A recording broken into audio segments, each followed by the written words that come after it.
Back to a story that we had some technical problems on earlier. Let's try again. New worries tonight about drunk drivers. It just got harder for police to prove their case. Yeah, the Supreme Court, the U.S. Supreme Court ruled that they can't draw blood unless they have a search warrant.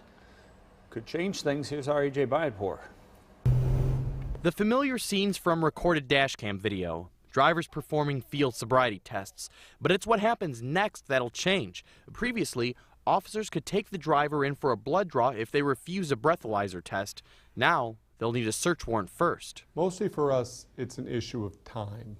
The reason we were able to capture blood before is that the law previously recognized that with every minute that passes, more and more of that alcohol, that precious evidence in the bloodstream, is being absorbed and is dissipating, is going away. Inspector Ed Bailey of the Milwaukee County Sheriff's Office says officials met with county judges and the district attorney's office.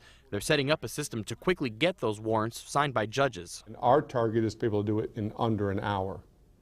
I'd like to say I can do it in under 40 minutes. The American Civil Liberties Union argued successfully that warrantless blood draws are unconstitutional. The Wisconsin chapter of the ACLU says the ruling should not let any drunk drivers off the hook. I suspect that in the time that it takes to get the person to the hospital, they'll be able to get a warrant. That's what happens in so many places, in so many states that have a warrant requirement. The ruling does allow for exceptions where blood can be drawn without a warrant, but only on a case-by-case basis. We're going to have strict enforcement of drunk driving laws without sacrificing personal rights and constitutional rights.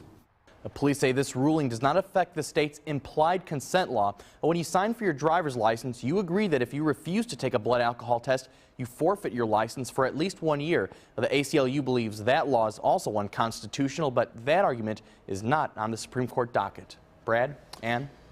All right, very interesting, AJ. Thank you. Well, some good news for those of you who fly. Congress